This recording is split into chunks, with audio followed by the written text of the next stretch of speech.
From Skadden, you're listening to Foreign Correspondent, an FDI podcast where we discuss foreign direct investment reviews and the foreign policy, national security, and political issues that drive them. The cross-border investment screening insights you need start now. Hi there and welcome to Foreign Correspondent, Skadden's FDI podcast. We explore the complex world of foreign direct investment reviews and the national security policy behind them through monthly conversations with leading national security policy experts and regulators. Today we're joined by Michael Considine, who's a senior advisor at FGS Global. FGS is a preeminent global communications and public affairs consultancy, and Mike joined earlier this year after 24 years in the US government. Mike spent almost 16 of those years investigating transactions before CFIUS, ultimately in his role as Deputy Assistant Secretary at the US Department of Energy. He's been a fixture here in Europe as well, often representing the US government in ongoing work with European capitals developing their own FDI regimes. Welcome, Mike. Thank you very much, Jason, and glad to be here today and looking forward to our conversation. Excellent. And we're also joined by Tatiana Sullivan from our Washington, D.C. office here at Skadden. Tatiana is a lead counsel on CFIUS, DCSA, and government contracting matters. She joined us after a career in government as well, including time at the US Department of Defense, where she was staff lead for the FIRMA reforms and responsible for reviewing investment transactions before CFIUS. Hi, Tatiana. Thank you, Jason. Happy to be here. So I'm Jason Hewitt. I advise on global foreign investment screening and lead Skadden's non-US investment screening practice here in Europe. In today's episode, we are exploring the America First investment policy announced by President Trump in February of this year. We're going to unpack some of its implications for investors in the US and beyond, as well as explore some of its impacts on the foreign investment screening landscape outside of the US. Perhaps, Tatiana, you can start us off with an overview of the policy. Sure, Jason. So the America First policy was issued in February of this year, and it's a policy document outlining what we expect the administration will focus on with respect to U.S. investment policy. I think it's an important note that it was not an executive order. So it didn't immediately change any existing laws or regulations, or it didn't necessarily call specifically for new regulations, but it does provide some insight into what the administration is going to be focused on. And to some extent, it's sort of the next tweak in the CFIUS policy rules and regulations, which, over the course of CFIUS's 50-year history, divided into these policy concepts that we really first saw in the first Trump administration of promote and protect. All FDI regimes kind of grapple with this balance between an open investment policy to attract foreign investment and then from allies and partners, and then protect weaponized investment from foreign adversaries. In particular, there is a large focus on expanding restrictions with respect to China. So on the expansion with respect to China, the administration, kind of adopts the same, policies that we've been seeing grow over the course of the last 10 years, particularly with respect to FIRMA, with the Biden administration executive order expanding the risk factors that CFIUS was designed to consider, and now culminating in this investment first policy that really just says, the Chinese investment in the United States is going to become harder and harder. They're expanding how they're looking at greenfields. They're expanding how they're looking at real estate investment transactions, while also expanding outbound investment restrictions from U.S. Investments into China. On the promote side, though, the investment policy, makes a couple of statements and outlines potential actions that they want to take to promote foreign investment. So on the one hand, they signal that all passive investment is welcome in the United States. They mention very specifically that foreign investment in key sectors such as critical technology, critical infrastructure, and sensitive data are welcome based on their distance with respect to foreign adversaries, which I think was a value signaling where I think before foreign investments, particularly from certain countries, it wasn't quite clear how CFIUS was going to view whether those sectors were considered walled off from foreign investment from all but, Five Eyes or very close U.S. allies. And then finally, they signal a concept that they call a fast-tracked investment policy. So I think some of that was considered in FIRMA when we were developing and implementing FIRMA, this idea that if you're a repeat investor, we already know who you are. Is there some way that we can get a fast track or, jump to the front of the line or get an easier review with respect to CFIUS? And some of the concepts that we had, considered when we were trying to develop FIRMA, particularly with respect to the declaration process, was this idea, can we do a waiver, for certain investors into certain sectors? Can we give a license to investors into certain sectors?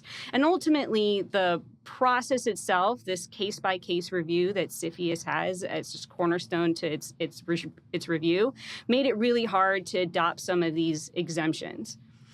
The administration about last week signaled some process alleviation in this concept of a known investor portal. And we don't know much about how it's going to be implemented and how far it's going to go. But the concept really is that if you're a repeat investor, you shouldn't have to answer the same questions with respect to yourself every time you file. Great. I think that kind of known investor portal is something that the market has been looking for a long time, and certainly has the opportunity to streamline filing for a lot of people. To turn to some of the harder topics around it, Mike, China seems to be at the heart of the policy. What does this actually mean for Chinese investors in the US? Yeah, no, absolutely. I mean, clearly China is a focus, and let's be honest too. China has been a focus in the context of CFIUS and CFIUS reviews for a couple of decades now. My entire time on the committee, it obviously was a major focus. Sort of a couple of things now, if you're sort of looking now, sort of where is that focus and what's that nexus at? I mean, there has always been this issue in looking at transactions that involve China when you're talking about technology and thinking about the nexus with China on the move of civil and military fusion in technology spaces. So that's sort of one of the contexts that CFIUS is always approaching the China question on. And then I think a somewhat newer dynamic that has emerged over the last several years in the context of China and China investments, particularly in the US and those that would come before CFIUS, is understanding China's position in various industry sectors and their push towards dominating certain industry sectors. So if you do look at sectors like semiconductors and batteries and some of the other emerging tech areas, that's also an area of focus that I think CFIUS has been very keen on and looking at in the China context. Yeah, certainly. I mean, are there sectors, Mike, that you see as more green light sectors versus those more advanced technology, civil, military fusion kind of sectors? Well, I would say, I think Tatiana pointed out pretty clearly in her earlier remarks that, through a series of actions now over the years on CFIUS, whether it's clarifications or executive orders that do clearly map out those areas where there is increased concern. So certainly in the emerging technology space, and that gets into a pretty broad range of technologies. Obviously, critical infrastructure and sensitive personal data and things like that. Sure, these are sectors that are going to be scrutinized quite closely on CFIUS. I mean, that's not to say that there cannot be an investment in those sectors and there cannot be a Chinese investment in those sectors. But again, it sort of goes back to the merits of the transaction that's sitting in front of CFIUS and looking at all the factors and considerations. The sectors themselves are very broad. So it isn't a matter of, for instance, in a biotechnology space, all biotechnology investment is sensitive. It is going to be something that has to be looked at on a case-by-case basis based on where emerging trends and sensitivities in those sectors are in any given time. And I suppose there continues to be a spectrum in terms of risk, right? There are passive minority roles where there's no access to information versus controlling roles. And I suppose, the policy is somewhat incremental in the sense that there will continue to be that distinction. We're not necessarily looking at this as saying there's an easy veto on Chinese deals. Right. No. I think it is something that's still very much case by case. I mean, look, the reality is that any given time there are probably a number of Chinese cases that are probably on the CFIUS docket. It's sort of been that way through history. My entire time serving on CFIUS, so for over 16 years, there were always Chinese cases that were on the docket, and there were always Chinese cases that were moving through with no issues or concerns. So again, it sort of goes back to it's looking at the merits of the transaction, and it's looking at it in the context of where sensitivities in the various industry sectors are, and that is something that is constantly, I would say it's fluid. It's constantly moving. I think the government is constantly calibrating where those sensitivities are in the sectors. I mean, you mentioned passive investment. So that's an important feature as well, because true passive investment, sort of from that CFIUS context where somebody maybe only has a financial interest and there really is no access, no ability to influence within the context of a transaction, no access to either sensitive data, information, intellectual property, or sensitive technology, that pushes somebody closer and closer to how CFIUS might identify something as being passive and is likely moving closer into that more permissible range or comfort level for CFIUS. Of course, sectors aren't stagnant, so the sort of the pace of technology development is constantly changing. And that's especially true in some of the emerging sectors. So whether you're talking something like maybe quantum computing or AI, I mean, these are very, very fast-moving sectors. So sort of where the bar is in terms of sensitivity is something that constantly changes. And as a regulator, CFIUS needs to sort of recalibrate for that.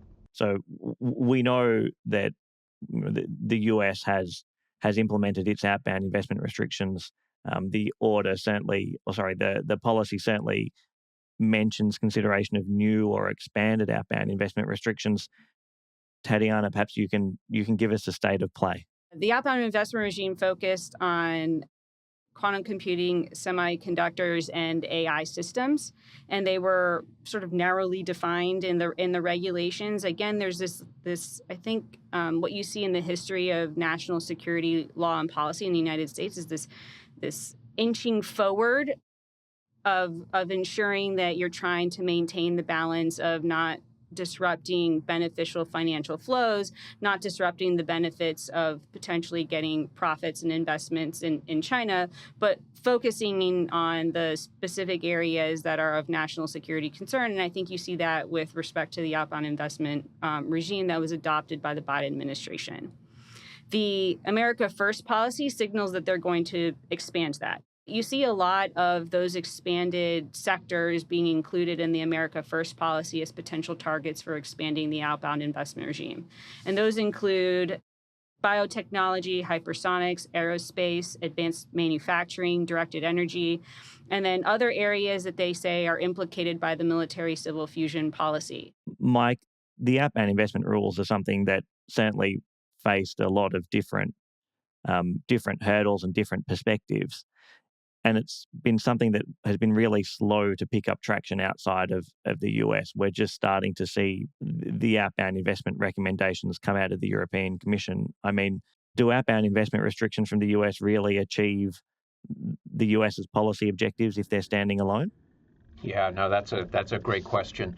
So clearly there was in the Biden administration, as the administration was going through that process of thinking about what outbound would look like and how it would be structured, sort of in parallel to all of those internal discussions, and I was part of those on sort of what would be the scope of the outbound investment regime.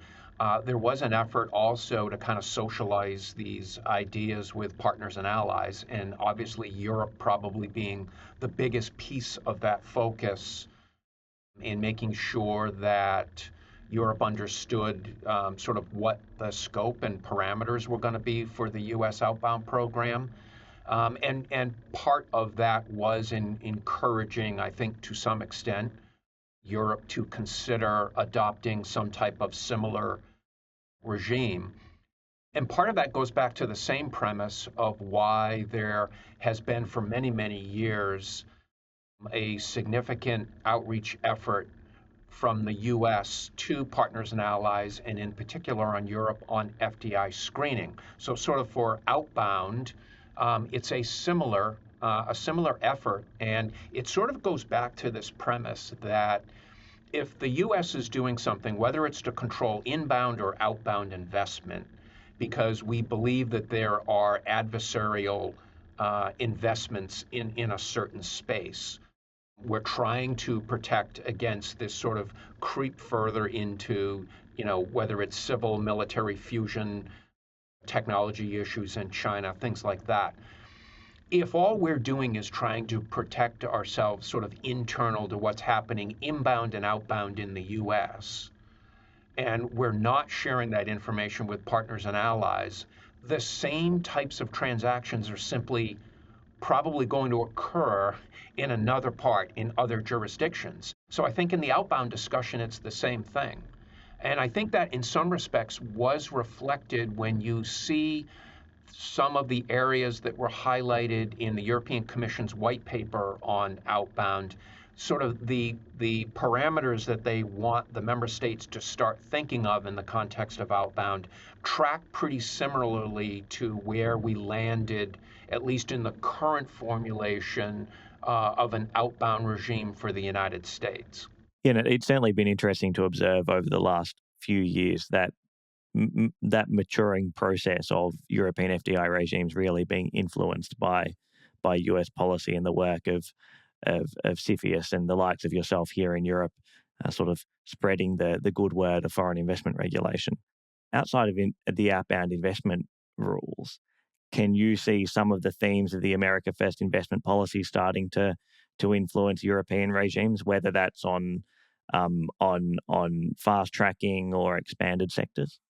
A lot of the cooperation that exists between the US and European partners and allies on FDI screening, a lot of that conversation was sharing information about what is changing in the world of sensitivities in particular sectors. So sectors that needed to sort of be added to people's lists of sensitive sectors. What kinds of things are FDI regulators experiencing in those sectors in terms of where newer risks may be emerging, and importantly, when new risks are emerging, how are regulators dealing with those risks? What are the types of either mitigation measures or conditions that can be put on transactions to try to buy down that risk? So I think that is sort of a natural effort that will continue even under the America First investment policy in terms of that cooperation. It would be interesting to see where we end up landing in the United States in terms of this fast track and the concept of a known investor portal, and whether or not something like that might also be something that there's interest taken on Europe in looking at something very similar. We've seen in the recent US-UK trade deal terms, although a lot's still to be fleshed out, there's certainly a reference to an enhanced investment screening cooperation. And maybe we'll have some answers on these by the time this episode goes live. So we're recording this in the middle of May. But do you imagine that fast tracks might be part of those sort of broader trade and diplomatic discussions that are going on at the moment, whether it's countries seeking inclusion on US on CFIUS fast tracks, or indeed the US looking to ensure it's on any fast track regimes that might be implemented in Europe and beyond?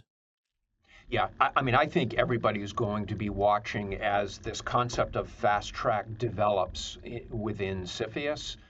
I think for any trading partner with the U.S., there's going to be a great amount of interest in understanding how that process could work and how to be involved in it. And then I think from other regulators looking at it, there probably will be sort of a process of seeing how this fast track system may work in CFIUS and how a similar type system could potentially be adapted to work in other jurisdictions. And I would suspect that there would potentially be some interest in Europe. And that's sort of just based on, if you look at the volume of deal flow in the transatlantic space, whether it's inbound to CFIUS or U.S. investment going into Europe. Yeah, and I would just add, there's sort of, two themes that you've seen out of this, Trump's second administration here. And that is the idea of, trying to welcome foreign investment and speed up the process of people coming to the U.S. and making their investments here and expanding the industrial base here. And also this concept of reciprocity. So the existing rules have concepts of, exempting accepted investors and, accepted foreign states. Right now, it only applies to certain INTIB countries and Five Eye countries, but whether or not we see, greater cooperation turn into harder exemptions for those states, I think that's something that we will keep an eye on. It's something that a lot of countries, when FIRMA was initially being implemented, lobbied for. And so whether or not a cooperation or a fast track or an easing of process review is what's put on the table, or whether there's more hard exemptions being applied to allies and partners to really give them, I think, a faster track to investment in the U.S. is something that I think we'll see as people negotiate foreign investment screening regime one to the other. Yeah, Jason, one thing I would point out that was interesting on from the UK perspective, on the US-UK deal that was announced, the reference on investment screening, so foreign investment measures and cooperation, that was under the context of collaboration on economic security. What was interesting to me is that, and I think this is a theme that we will see continuing, particularly in this administration, is that the reference on investment security measures collaboration was made also with a reference in that same portion of the document to collaboration on export controls and ICT vendor security. And I think that's important in that one particular thing I believe we're seeing in this administration is bringing all of these different tools that the U.S. has and the different tools that we would work with partners and allies to make sure that governments are bringing sort of all of these tools together when we're talking about trying to rebalance where things are in the world in terms of trade and investment. From the investor side of the equation, I think one of the benefits that can sort of be derived out of this level of cooperation on these various fronts, whether it's FDI screening, export controls, the ICT vendor security, in having more of that outreach and this effort to sort of align views with partners and allies on all of this, I think what that potentially does from the perspective of the investment community is create a more predictable investment environment so that how various issues are treated within these different regulatory regimes, if there's this information sharing, if there's this collaboration and cooperation amongst partners and allies, I think you have a better chance at having more predictable outcomes in multiple different environments for investing. So it makes investment in the world a little bit more predictable that way. Do you see the America First investment policy influencing or indeed the current state of perhaps more transactional diplomatic relationships between the US and other jurisdictions? Do you see that as potentially driving a different perception of US investors from, say, European and other non-US FDI regulators? I don't think the America First investment policy in isolation changes the dynamic for FDI regulators with respect to U.S. investors.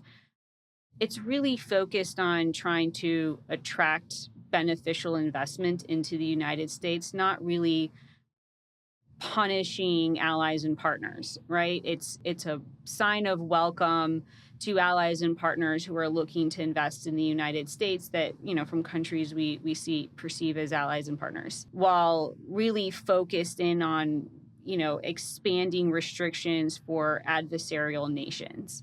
Whether or not the broader administration policies, for example, in the trade context, will lead to this concept of economic security being national security, changing the way that they perceive U.S. investment.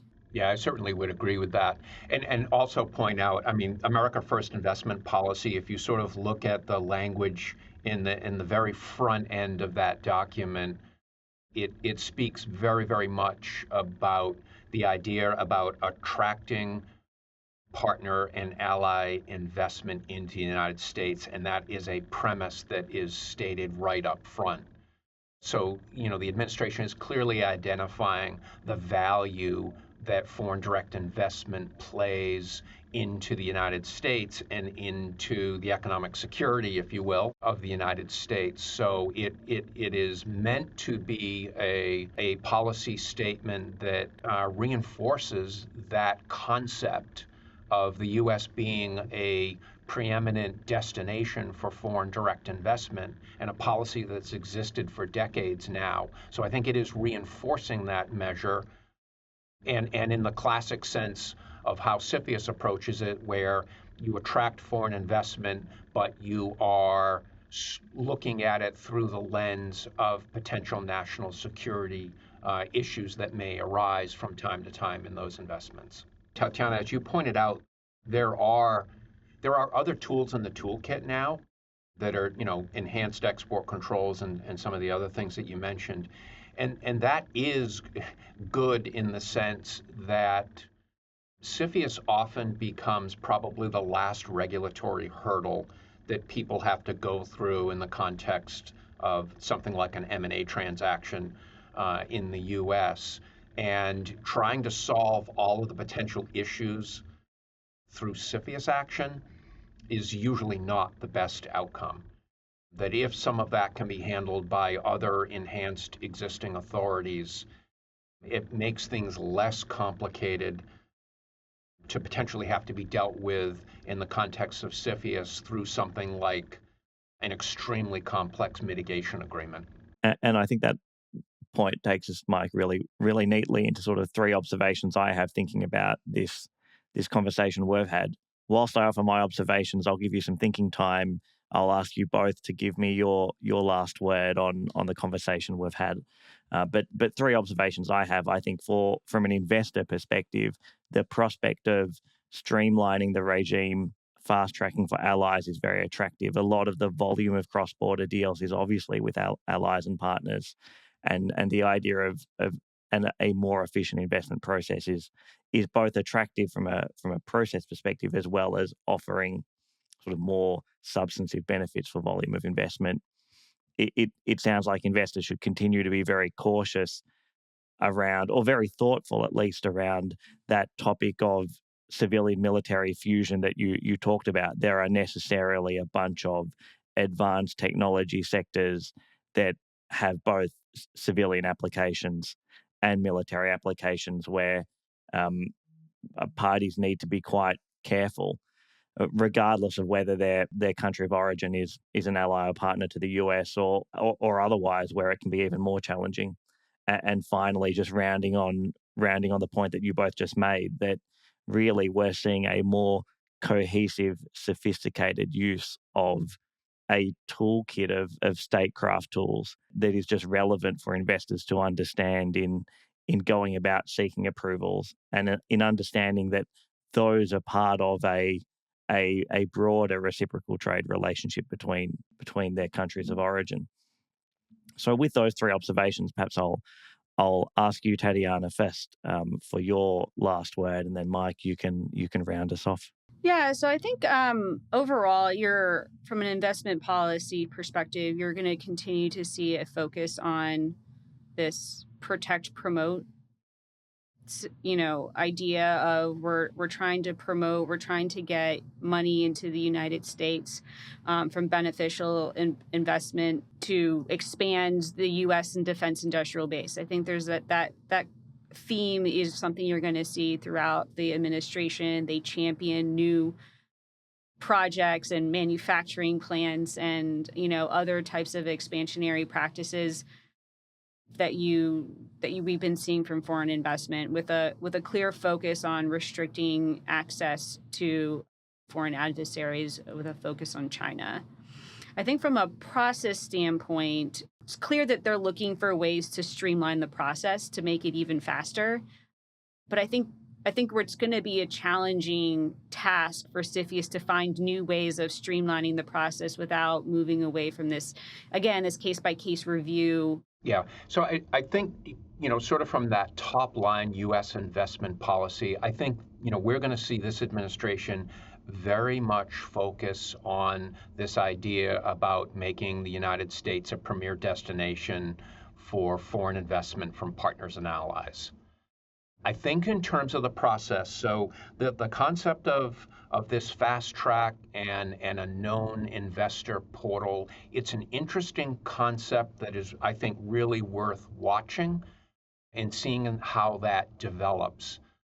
Because I think it does have a potential to create efficiencies within the CFIUS process, which I think are very desperately needed right now. The process is pretty set in terms of statutory deadlines, and I don't necessarily see that changing anywhere. But within the process, you do not have to run a transaction a full 90 days through a review and an investigation to get an outcome. But I think there has been a tendency to use all the time on the clock, if you will, within the CFIUS process. And part of that is driven by this idea that even with investors that come back often, I think there tends to be this tendency sometimes to sort of start from square one, ask a lot of the same questions over and over again in the context of that one transaction that they're trying to review in front of them. So this idea that we might be able to gain efficiencies in the U.S. system by having a set of information that's already resides in a portal to eliminate all of that sort of rehashing and going back to square one on a transaction, it is a possibility. I think the thing to remember in all of that is understand that from that national security perspective, the nexus on everything is how this relates to an investor's association or distancing, if you will, those relationships that would trace back to China. So regardless of where the investment is coming from a U.S. perspective, CFIUS is always going to be looking at associations, dependencies, and how distant relationships may or may not be with China. Well, no, that's really helpful, and thank you so much, Mike, Tatiana, for the insight. It's been a pleasure having you on. It's been a pleasure to be here. Yeah, thank you very much. Great opportunity. Thank you for joining us for today's episode of Foreign Correspondent, an FDI podcast. If you like what you're hearing, be sure to subscribe in your favorite podcast app so you don't miss any future conversations. Additional information about Skadden can be found at skadden.com.